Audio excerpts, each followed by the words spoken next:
My name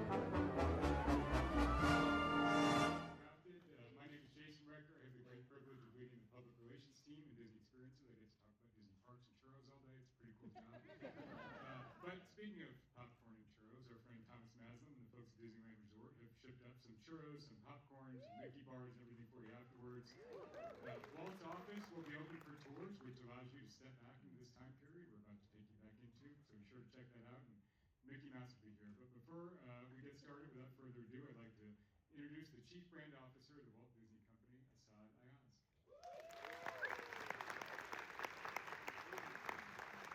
Hello. Great to see you. Welcome to the premiere of Disneyland Handcrafted. I think it's pretty exciting that it is Disneyland's 70th anniversary. And, it is this film, we're so proud of this film because it does such an incredible job just showing you what it took. And, Disneyland was not always the icon that it is today. It was an idea, and it took an incredible team of artists and craftsmen and dreamers, frankly, to bring it to life. And I think what this film does really beautifully is it takes you right there. You're there with the orange groves, and you see kind of what it took to build this incredible place and bring it to life.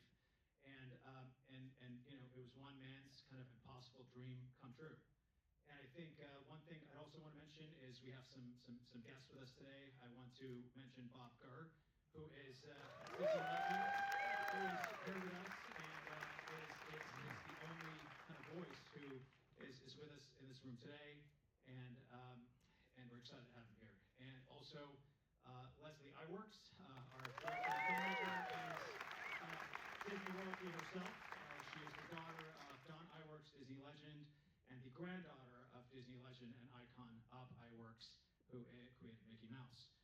We also have with us today Juju Green, better known as Straw Hat Goofy, who actually started as a frontline cast member at Disneyland and has gone on to have an incredible career covering the entertainment industry. So Juju is going to lead a brief Q&A with Leslie before we roll the film.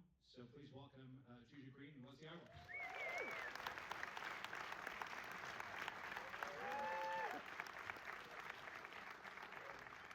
Oh my God, let me hear it, guys. Woo!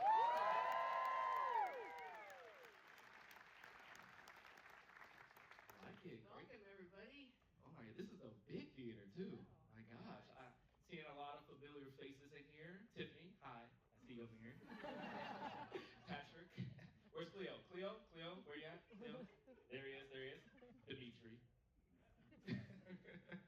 But there's a lot of Disney fans up in here, a lot of Disneyland fans. I know a lot of people have probably been to the parks about 1 million times, and the beautiful thing about Disneyland is that it's never finished, meaning that they're always going to see something new. But when it comes to this film, Disneyland Handcrafted, they're going to see something no one's ever seen before, something that's being brought to life for the very, very first time. Leslie, can you tell me, what is it about this footage that's uniquely makes you want to kind of like share it with everybody? Well, first of all, thank you everybody for coming. It's so great to see everybody. When we were doing the Imagineering story, my editor, Mo Stovey, and producer, Mark Catalina, had the great idea to say, what if we put this together in sort of an archivally, construed way where you're not going away to talking heads and other things. You are living in this footage.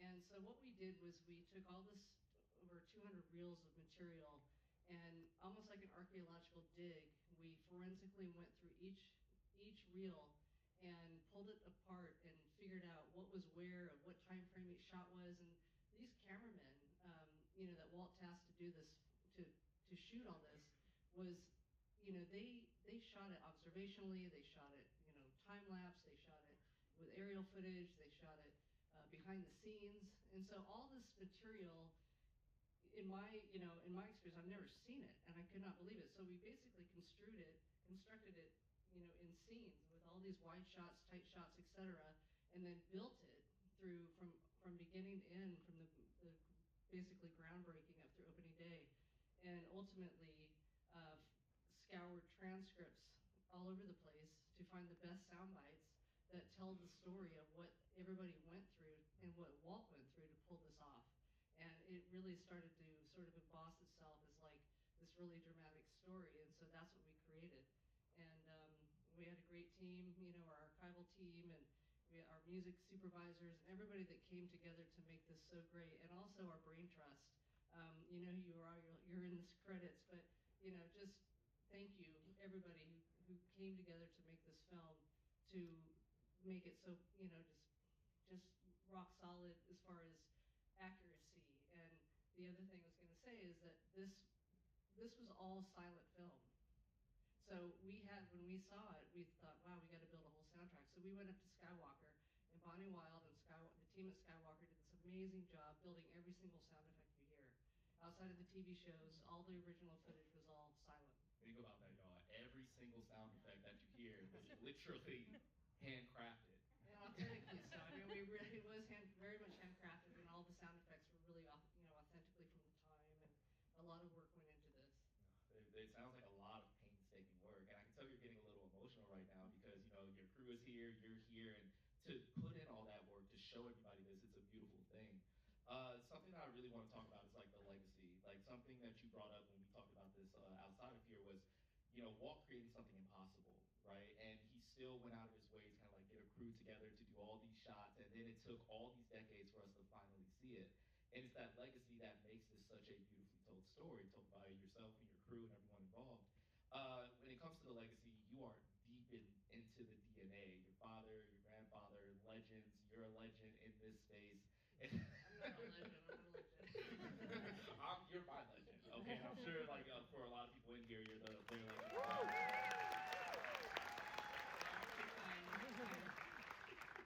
Thank you for backing me up there, guys. But when it comes to kind of like growing up in Disney, can you talk to me about like how your perspective shaped how you told this story?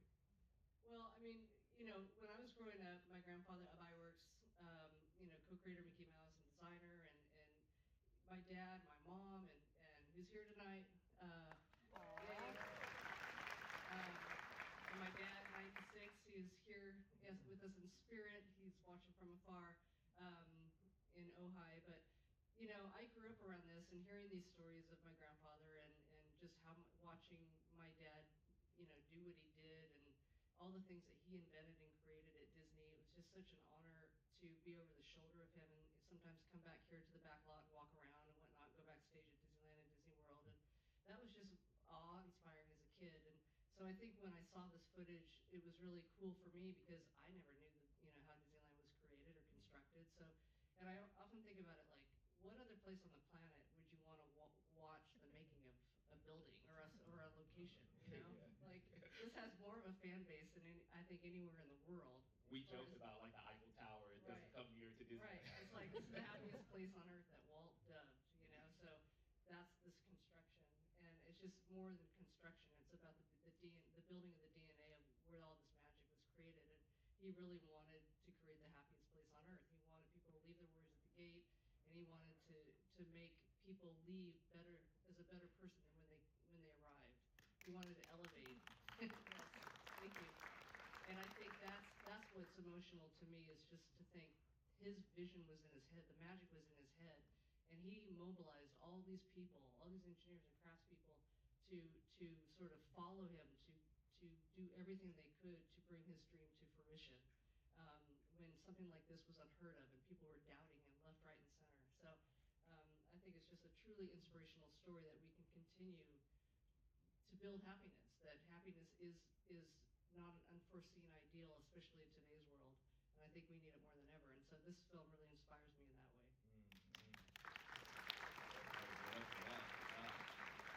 And something that you mentioned before, like you said, like when it comes to Walt's determination to see this thing through and to make it happen, like he did it in what, like a year, some change or something like that? And 1 year.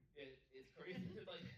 like there's buildings that take like 10 years to make, right? And we don't even get ordinance and codes and things like that. No, you can't even do your bathroom in a year.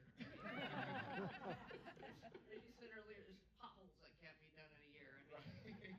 So next time you guys have a pothole in your street, you're trying to get it taken care of by the city, and they say, "Oh, we can't do it. It's going to take a while." You just say, "Walt Disney built Disneyland in a year with a box of scraps." You can do it too. You can do it too. So when it comes to Disneyland, when it comes to this film, when I watched this film, because I got the privilege to like kind of see it before a lot of people, there was a lot of emotions that just kind of like washed over me, especially being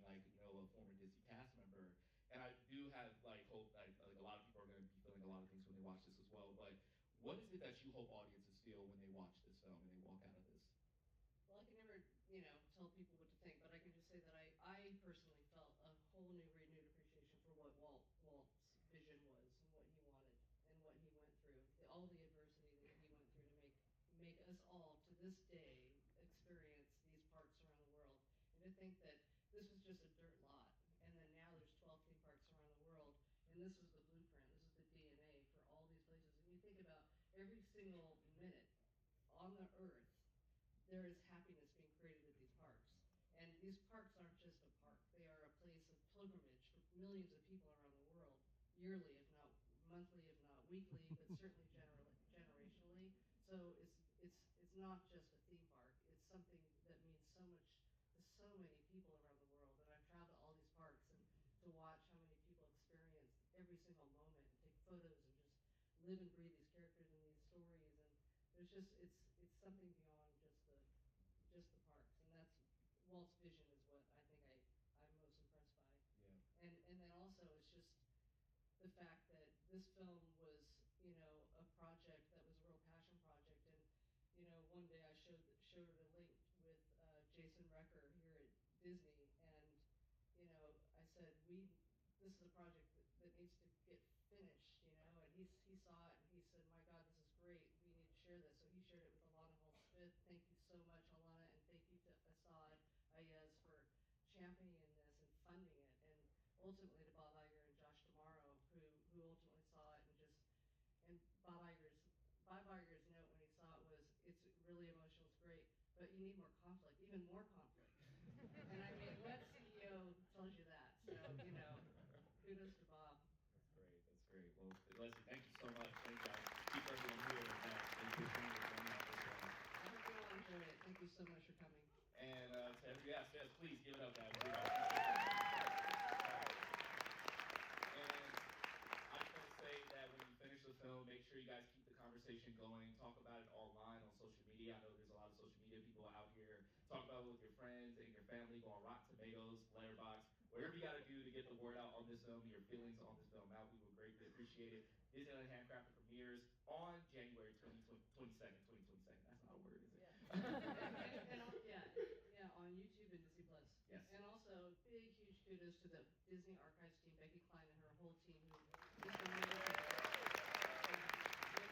Without Becky and her team, this would not be here. And Becky, thank you. And go tour Walt's office.